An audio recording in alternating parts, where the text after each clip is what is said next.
I've been skiing for as long as I'd been able to walk. My parents used to ski competitively. That's actually how they met. So it was really important to them that my siblings and I learned as early as possible. Fast forward about 20-odd years, and that's how old I am now. This story happened to me a few winters ago when I was 21 years old. I was a senior in college. Everyone knows the best skiing accessible to the Northeast is Vermont. It was going to be a trip like any other. It was me, Jaden, Ryland, and Amir. I can't remember for the life of me what mountain we were skiing that trip, as Jaden had booked the whole thing and Ryland was driving. What I do remember was that it was massive, with like 7 ski lifts covering all the different peaks. If I had to guess, it was Killington. We skied nearly 2 full days, and I'm sure there were still trails we missed. That's how big it was. It was the second day. After skiing the day before, we had a pretty good grasp on the trails we enjoyed, so this day would mostly be about testing ourselves and pushing the limits as per tradition. I'd also be lying if I said we didn't have a handful of fireball shooters to liven things up. We were having an extremely enjoyable trip. The double blacks never got boring, and racing down each slope was its own little game. We had maybe an hour left until the lifts closed. We were all exhausted, but we knew as soon as we hit the road to head home, we'd instantly miss the mountain again. We were contemplating how we would end the trip at the top of the lift when 2 girls without their helmets made their way over to us. Now, this might sound a little odd to some people, but I wouldn't be doing this story justice if I left out this detail. The girls, one brunette and one blonde, were drop-dead gorgeous, and I don't say that in any type of strange way. They were just, objectively, 2 of the most beautiful women I'd ever seen in person. It was disarming. They introduced themselves as Taylor and Devon, and we started making small talk. They basically told us that they were bored because the mountain was full of older folk, which was actually something I'd remarked to my friends about the day before, so it made sense why they approached us, a group of young guys that seemed around their age.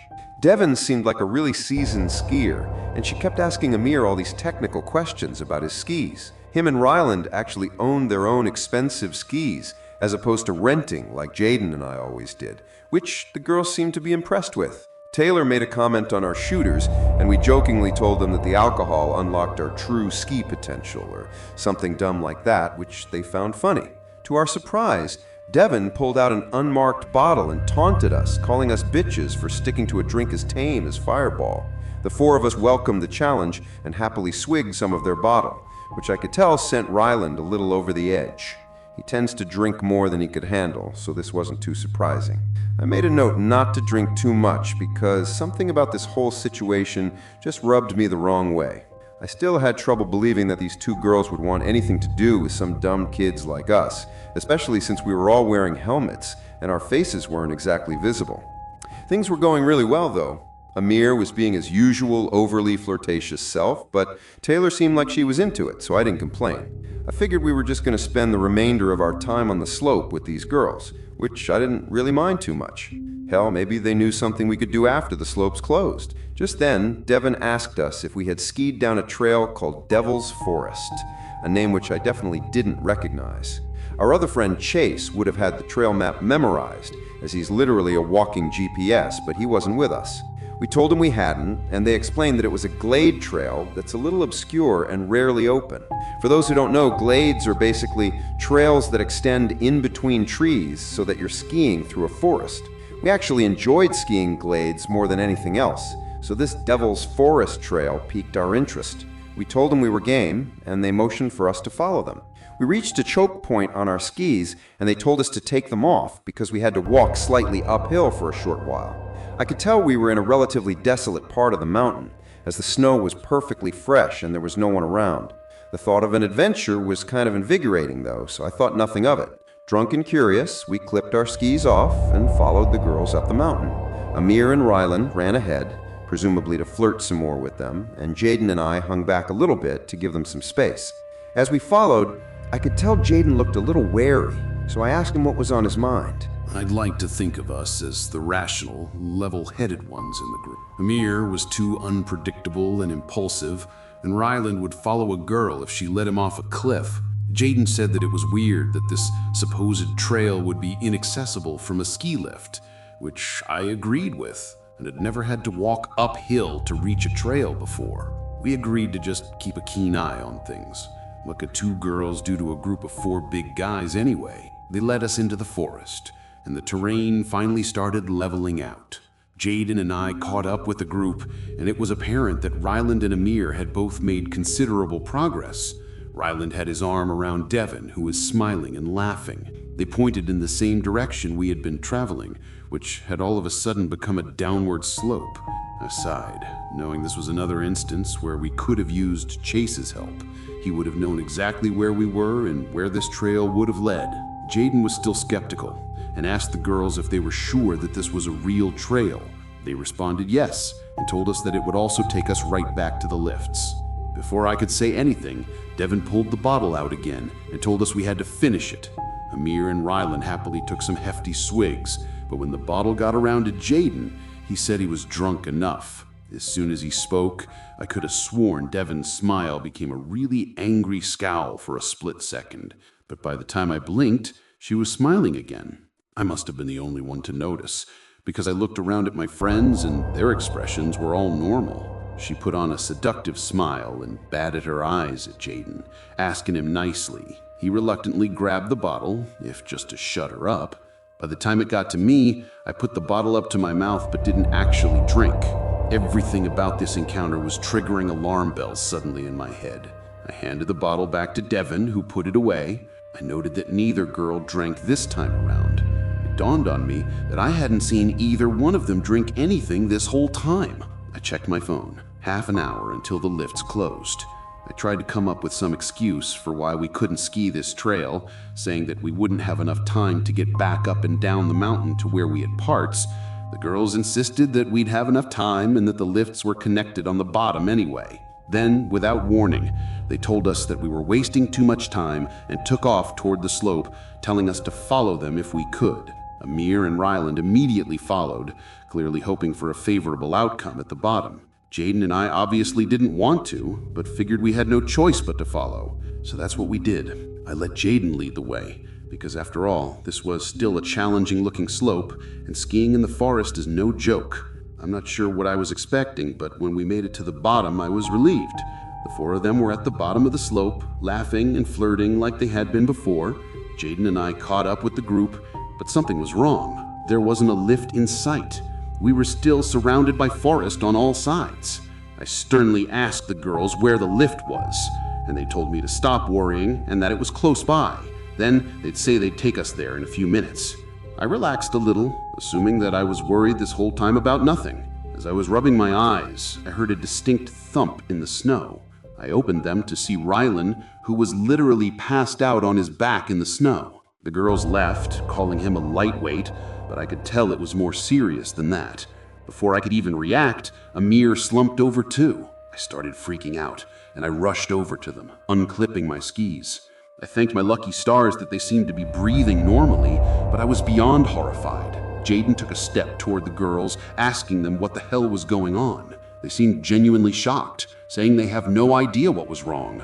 Jaden took another step before he too passed out in the snow. I stared in shock, still trying to wrap my head around the gravity of the situation. I just couldn't fathom that this was happening to us. My head started spinning, and I was sure that I was next. The girls had stopped pretending by now, and they looked at me like they were waiting for me to pass out. I felt myself getting dizzy, so I sat down in the snow, even though I wanted to stay on my feet. I demanded to know what they had given us. They didn't respond, or even move for that matter.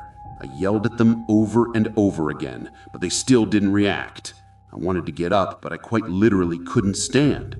I didn't pass out, though. I kept my eyes open the whole time. Eventually, Taylor turned to Devon and said something along the lines of, "He must have not drank enough." She looked more pissed off than anything. Devon cursed before telling Taylor that they had to go. I was still frozen. After unclipping their skis, I watched them take Amir and Ryland's skis before trudging off into the woods. I had to do something, but my body still felt numb. I couldn't just let them walk off with my friend's skis. I knew they wouldn't be able to move that fast, carrying 2 sets of skis each, especially through the snow. Another few minutes passed, and I started to regain control of my body. I stumbled after their tracks in the snow, but it was actually freakish how far they'd gotten, even with all that added weight. Eventually, I turned a bend and saw them in the distance, way ahead of me. I figured as long as I kept them in sight, I'd be able to track them down. I followed for a couple of minutes, and that's when things got crazy. The forest gave way to a clearing, which I could see turned into a road. You must have literally been on the opposite side of the ski mountain, which made sense looking back. That's when I noticed the van parked in the distance. I stopped in my tracks at the edge of the woods. The side of the van opened, and 4 big-looking dudes stepped out to intercept the girls. The girls motioned for the guys to get back in the van, and one of them turned and pointed directly at me. That's when I realized I was too deep, and also felt like an idiot for leaving my helpless friends unconscious in the woods. The guys from inside the van seemed to be debating whether or not they should leave or chase me, and I wasn't waiting another second. I started wobbling back the way I came, knowing I'd be able to find my friends on the account of the tracks I left behind in the snow. I found them, still passed out. I figured Jaden had the least to drink, so I tried shaking him awake first. After a couple of handfuls of snow to the face, he was awake enough to talk. I told him what had happened, still in shock. We tried waking Amir and Rylan up, but had no luck. Jaden and I figured we had no better option than praying those guys didn't decide to track us down. But they never came. I might not be telling the story if they had. We waited about an hour for our friends to wake up, and when they finally did, we told them everything. We had a million questions. Who were those girls? Who were those other guys? What were they going to do to us? It was chilling imagining what could have happened had I not been quick enough to pretend to drink. Best case scenario was that we would just woken up robbed, but even that would have been horrible. Something tells me that no one would go to those extremes just to rob some broke college-looking kids. Besides, who really keeps valuables on them when skiing? I guess Amir and Rylan's expensive skis were worth stealing, but it still felt like overkill. Plus, how would they have even known that we had expensive skis with us as opposed to renting? Things didn't make sense. Finding the car was hell, reporting it to the police was hell, the drive back home was hell. The people running the mountain swore they'd identify those people, but we obviously had to get back on the road and couldn't verify that. The police took it a little more seriously and told us we'd be updated should anything come up. It even made local news, I think. But it's been years now and they obviously never found anything. To this day, we have no idea what kind of roofie they even gave us. Nothing online described anything that was so effective so quickly, especially in a moderately small amount. Our best guess was that the substance was a mix of drugs, which makes sense because all my friends were feeling kind of woozy after they woke up. Those girls and whoever else was behind the whole thing were some sick people. I can only hope it was just an elaborate robbery and nothing more sinister.